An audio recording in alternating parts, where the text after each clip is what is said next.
नाम है शिवा और आप देख रहे हैं रिवाजन। चलिए शुरू करते हैं आज के सेशन को। आज हम लोग इसके टाइप 3 के बारे में डिस्कस करने वाले हैं। टाइप 3, टाइप 2 और फर्स्ट हम लोग पहले ही सेशन में देख चुके हैं। टाइप 3 हमारा है संख्या, ठीक है, संख्या सादृश्यता। इस टॉपिक में हम लोग देखेंगे संख्या के बारे में कि संख्या से हमारे क्वेश्चन किस प्रकार के बनते हैं, ठीक है। तो शुरू करते हैं। इसमें आपको बेसिक सी चीजें यहाँ पे यूज करने पड़ेंगी। बस आपको स्क्वायर एंड क्यूब याद होने चाहिए। स्क्वायर फाइंड आउट करने के मैं एक शॉर्ट ट्रिक बताने वाला हूँ, तो वीडियो के साथ बने रहिएगा। तो सबसे पहले हम लोग यहाँ पे देख लेते हैं होता क्या है। यहाँ पे आपको चार चीजें बेसिक से यूज करनी होती है। एक तो मल्टीप्लाई और डिवीजन ज्यादा इसमें यूज होता है, एडिशन और सब्ट्रैक्शन भी इसमें कुछ कुछ जगह यहाँ पर यूज होता है, ठीक, कुछ क्वेश्चन में। तो सबसे पहले हम लोग यहाँ पे स्क्वायर एंड क्यूब लिख लेते हैं। 1 से लेकर 20 तक के स्क्वायर आपको याद होने ही चाहिए और 1 से लेकर 10 तक क्यूब भी आपको याद होने चाहिए, ठीक है, ताकि आपको क्वेश्चन सॉल्व करने में थोड़ा एफर्ट कम लगाना पड़ेगा, ठीक है, जब आप चीजें याद रहेंगी पहले से।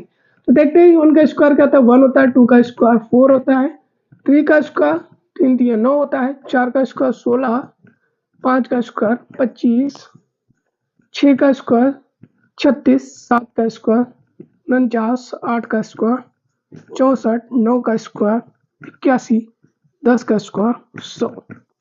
इसी प्रकार 11 का स्क्वायर 121, 12 का स्क्वायर 144, 13 का स्क्वायर 169, 14 का स्क्वायर 196, 15 का स्क्वायर 225, ठीक है, 16 का स्क्वायर।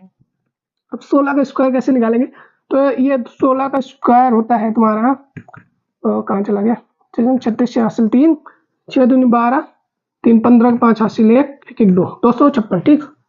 17 का स्क्वायर क्यों होता है 343। 17 का होता है 300, देखो अभी मिस हो गया, 703, चलो फाइंड आउट कर लेते हैं।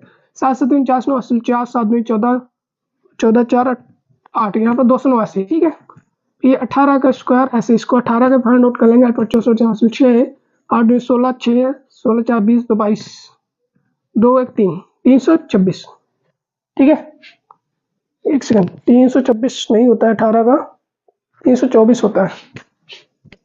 19 का देखेंगे तो 361, ठीक है, और 20 का स्क्वायर 400 ही होता है। क्यूब देख लेते हैं। 1 का क्यूब 1, 2 का क्यूब 8, 3 का क्यूब 27 क्यूब, 4 का क्यूब 64 और 5 का क्यूब 25 125, ठीक है। 6 का क्यूब 36 216, 7 का क्यूब 343, 8 का क्यूब 512, 9 का क्यूब 729, 10 का क्यूब 1000, ठीक है। इतनी सी बात। तो ये क्यूब हो गए, स्क्वायर हो गए, ये हमारे क्यूब हो गए। इनसे क्वेश्चन क्या बनते हैं वो हम लोग देख लेते हैं। तो ये बेसिक सा इसका फंडामेंटल होता है, ठीक है, क्या है कि इसका बेस होता है। तो बेस आपको स्क्वायर होना चाहिए। और सबसे जरूरी बात, आपको जो एग्जाम्पल होंगे पहले हम उनसे समझेंगे, ठीक है। इसको आप लिखे होंगे, आपके पास होना हो तो लिख लीजिएगा, और इनके याद भी होना चाहिए, ठीक है। चलिए आगे देखते हैं क्वेश्चन किस प्रकार से इसमें आते हैं, वो हम लोग गौर करेंगे। वो ज्यादा जरूरी है कि क्वेश्चन अगर समझ में आए तो फिर बेकार ही है। बाकी शॉर्ट ट्रिक सबसे लास्ट में बताते हैं। तब तक के लिए पहले क्वेश्चन देख लेते हैं। पहला क्वेश्चन लिखा है 23 13 54, ठीक है, 23 सेमीकोलन 13, फिर यहाँ पे 54, फिर पूछा नेक्स्ट क्या होगा, ठीक है। अब यहाँ पे क्वेश्चन हमने यहाँ पे लिया है एग्जाम्पल के तौर पर। यहाँ पे 23 है अनुपात में 13 है, फिर समान अनुपात 54 अनुपात में क्या होगा। तो यहाँ से देखा कि हमने क्या देखा, सबसे पहले हमको नंबर देखना है। क्या देखना है हमको, सबसे पहले नंबर देखना है कि यहाँ पर नंबर जो लिखा है वो 23 लिखा है और यहाँ पर 13 बन गया है, ठीक है। सेकेंड वाला जो हमारा संबंध, इसमें क्या संबंध है, इसके मध्य में हमको संबंध देखना है। जो संबंध हमारा इधर होगा वही संबंध हमारा इधर भी होगा, ठीक है। तो सबसे पहले देखेंगे 23 और 13 में संबंध क्या है। तो 23 से अगर देखें, 23 संख्या बड़ी है 13 से, तो मतलब इसको हम क्या कर सकते हैं, इनमें से कोई भी 4 में से एक चीज को यूज कर सकते हैं। जैसे इसको घटा के देखा गया तो कितना आ रहा है घटाने पर, ठीक है। तो अगर हम इसको घटाने पर कितना है देखें, तो सबसे पहले यहाँ पे देखो 23 में से कितना घटा दे कि 13 आ जाए, ये हमको फाइंड आउट करना है। 23, तो इसमें देखा अब 10 जाता है, ठीक है, 10 घटाया गया है। इसी प्रकार 54 से अगर कितना घटा दे 10, 10 54 से घटा दो तो यहाँ पे कितना बचेगा, 5 में से 1 गया 4 बचा 44। तो आंसर हमारा 44 हो जाएगा। ठीक है, नेक्स्ट हम ऑप्शन भी लिख के करेंगे ताकि आपको आसानी रहेगी। अभी समझने के लिए हम लोग समझ लेते हैं। तो यहाँ पे माइनस हुआ है, ठीक है, तो यहाँ पे कितना आएगा, 44 आएगा। नेक्स्ट क्वेश्चन पे चलते हैं। यहाँ -10 हुआ तो यहाँ पर भी सेम -10 करेंगे। क्वेश्चन नंबर 2 देख लेते हैं। जैसे संख्या है 15 32 32, ठीक है, 15:32 समान अनुपात में है 32 अनुपात में क्वेश्चन मार्क। ऑप्शन देख लेते हैं, ऑप्शन क्या दिए हैं। ऑप्शन है 66 49 56 48। 66 49 और 56 48, 56 और डी ऑप्शन है 48। ठीक है, अब आपको यहाँ से फाइंड आउट करना है। तो क्वेश्चन को समझेंगे पहले कि यहाँ पे दिखा हमने क्या दिखा, नंबर जो लिखा है वो 15 लिखा है। कितना लिखा है, 15 लिखा है। फिर नेक्स्ट हमारा जो समानुपात में उसके साथ संबंध है वो 32 से है। 15 का संबंध 32 से, किस प्रकार से संबंध है वो देखना। तो 15 से यहाँ पे देखो ज्यादा हो रहा है ना, इसकी तरफ जा रहा है, तो 15 से 32 ज्यादा, मतलब बहुत ज्यादा हो गया। यहाँ पे देखा तो थोड़ा 10 का गैप था, है ना, तो हम पता चल गया था माइनस हुआ है। लेकिन यहाँ पे 15 से 32 मतलब बहुत ज्यादा ही गैप आ रहा है। तो यहाँ पे क्या होगा, जब आपको ज्यादा से गैप दिखे, ठीक, दो संख्याओं के बीच में, ठीक है, संबंध बहुत ज्यादा बड़ा गहरा हो, मतलब संबंध बहुत ज्यादा हो, जैसे संख्या यहाँ 15 यहाँ 32 बहुत ज्यादा फर्क है, तो मतलब वहां पे एक चीज हुआ या तो मल्टीप्लाई होगा। जब हम मल्टीप्लाई करते हैं तो वो संख्या गुना में बढ़ती है, ठीक, बहुत ज्यादा क्या होती है, दूर जाती है, रहती है। ऐड करेंगे तो पास थोड़ा थोड़ा करके बढ़ेगी, लेकिन जब मल्टीप्लाई करेंगे तो क्या होगा, वैसे ही ज्यादा बढ़ेगी। अब जब बड़ी संख्या से छोटी, ज्यादा संख्या छोटी हो जाए तो वहां पे डिवाइड हो जाएगा, मतलब वहां पे डिवाइड होने की संभावना होगी। ठीक, ऐसे हम इसको पहचान सकते हैं। तो सबसे पहले देखेंगे 15 यहाँ पे लिखा है, यहाँ पे 32 है, अनुपात में है। तो यहाँ पे देखा कि 15 का अगर हम मल्टीप्लाई कर दे तो लगभग 15 2 जा 30, है ना, अप्रोक्स पहुंच गया है वहां पे। तो हमने क्या देखा, यहाँ पे अगर हम 15 × 2 कर दे तो 30 बनाओ, 30 में 2 जोड़ दे तो यहाँ पे 32 बन जा रहा है। तो क्या ऐसा करने पर हमको इसमें से कोई आंसर मिलेगा, सेम देख लेते हैं। 32 का दो गुना कर देंगे तो कितना होगा, 2 दूनी 4 3 दूनी 64, और इसमें 2 और जोड़ देंगे 6 4, यहाँ पे देखो 4 2 6 6 66। तो ऑप्शन ए हमारा राइट हो जाएगा। तो इस प्रकार से हमको यहाँ पे क्वेश्चन को पहचानना है। तो यहाँ पे आपको ये 4 रूल दिए गए, ये आपके क्या है, यही सबसे मेन है। आपको मल्टीप्लिकेशन इनटू, आपको सबसे ज्यादा मोस्ट जो क्वेश्चन मिलते हैं वो आप क्वेश्चन मल्टीप्लाई डिवाइड प्लस और माइनस के बहुत कम ही मिलते हैं। हो सकता है ये 2 एक साथ यूज करे जाए, या 2 एक साथ, या फिर 2 एक साथ, ठीक, कोई भी 2 एक साथ भी यूज हो सकता है, 2 से ज्यादा भी यूज हो सकता है। जैसे यहाँ पे देखो मल्टीप्लाई प्लस एडिशन, है ना, यहाँ पे क्या किया गया, अगर देखा जाए तो इस प्रकार से है कुछ ये इक्वेशन, 15 × 2 + 2, है ना, 15 × 30 + 2 32। ये इक्वेशन हमारे यहाँ पे यूज किए, इंटू भी किया प्लस भी किया, इंटू और प्लस का यूज करके हमारे क्वेश्चन बनाए। ऐसे ही कई सारे क्वेश्चन हमको आगे देखने को मिलेंगे। तो बस इसी प्रकार से एक क्वेश्चन और देख लेते हैं हम लोग।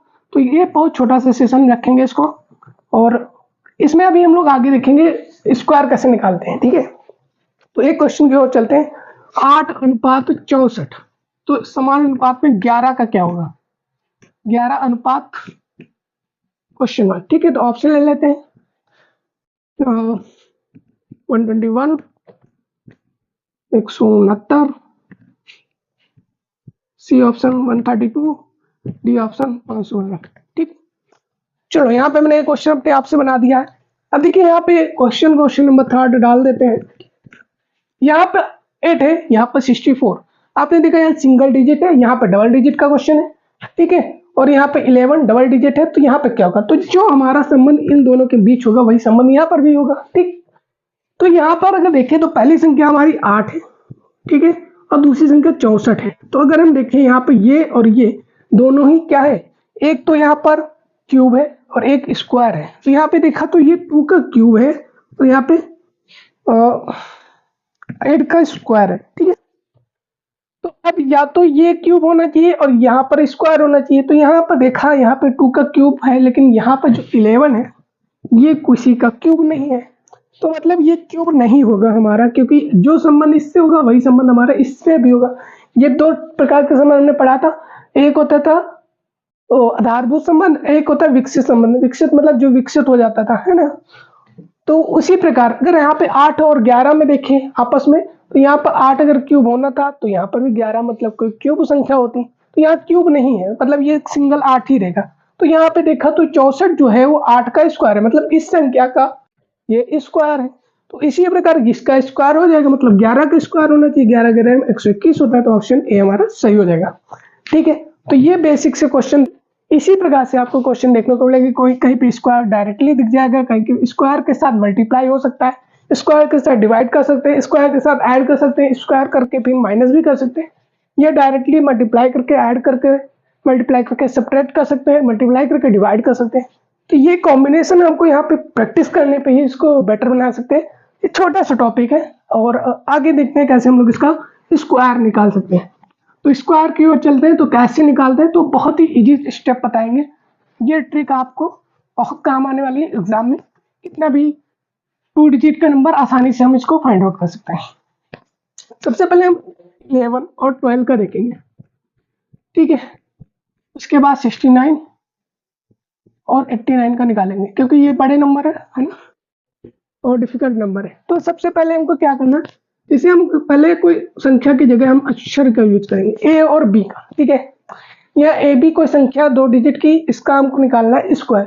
तो सर्वप्रथम क्या करना होता है, आपको बी का स्क्वायर निकालना है, ठीक। क्या करना है, बी का स्क्वायर लिख देंगे, फिर ए बी को मल्टीप्लाई ए इंटू बी, फिर इसका 2 से मल्टीप्लाई, ठीक है, इंटू 2, इसको मैं इधर लिख देता हूँ, ए इंटू बी इंटू 2, ठीक है। जो आएगा उसको इससे जो हमारा बचेगा, है ना, चलो मान लिया बी का स्क्वायर गया तो बी आया, ठीक है। तो बी इंटू और जो हासिल बचेगा, कैरी बचेगा, तो वो कैरी यहाँ पे लिखेंगे, बचता है तो नहीं जोड़ेंगे, ठीक है। तो ये ऐड हो जाएगा, ठीक है। अभी कैसे करेंगे वो देखेंगे। फिर बी का स्क्वायर ए का स्क्वायर ए, ठीक। तो जैसे ए स्क्वायर प्लस बी स्क्वायर अलग क्वेश्चन सॉल्व करता हूँ, सेम वैसे ही इसको भी करना है। 11 का स्क्वायर देखें तो 1 का स्क्वायर 1, यहाँ पर कोई कैरी नहीं तो छोड़ देंगे। फिर 1 इंटू 1 इंटू 2 2 होता है, ठीक है। मतलब 1 का 1 से मल्टीप्लाई, ए का बी से मल्टीप्लाई 1 इंटू 1, प्लस फिर ये 2 से मल्टीप्लाई है तो 1 इंटू 1 इंटू 2, ठीक है। तो 2 हो गया, और 2 में यहाँ पर कैरी कुछ नहीं है तो 2 ऐसे लिख दिया। फिर ए का स्क्वायर मतलब 1 का स्क्वायर 1, ये हो गया 11 का। इसी प्रकार 12 का निकालेंगे, ठीक। तो ये 11 का स्क्वायर हो गया, 12 का क्या हो जाएगा, बी का स्क्वायर, बी मतलब कितना 2 2 जा 4, यहाँ पे कैरी कुछ नहीं बचा तो कुछ नहीं लिखेंगे। 2 1 जा 2 मतलब 2 कम 2 2 को फिर 2 से मल्टीप्लाई, 2 2 जा 4, फिर 1 का स्क्वायर 1 1 जा 1, तो 12 का स्क्वायर कितना 144। तो आज के लिए इतना रखते हैं, और आई होप सेशन समझ आया होगा। So please like share subscribe कर देना। और इसका नेक्स्ट टॉपिक है 4, ये इंपॉर्टेंट है। इसके बाद टॉपिक जो 4 है वो इंपॉर्टेंट है, और टॉपिक 2, ये 3 टॉपिक जो टाइप हमारे हैं, type 1 type 2 type 3 and type 4, जो आगे हम लोग नेक्स्ट क्लास में पढ़ेंगे। ये 3 टाइप हमारे इसमें इंपॉर्टेंट होते हैं। सबसे ज्यादा क्वेश्चन आपको टाइप 3 एंड टाइप 4 से ज्यादा मैक्सिमम मिलता है, टाइप 2 भी आ जाता है, ठीक। जब टाइप 4 पढ़ेंगे उसमें टाइप 2 और टाइप 3 दोनों इंक्लूडेड होते हैं, तो वो पूछा जाता है, तो वो इंपॉर्टेंट हो जाता है। तो आज के लिए इतना ही रखते हैं, मिलते हैं नेक्स्ट वीडियो के साथ, तब तक के लिए धन्यवाद।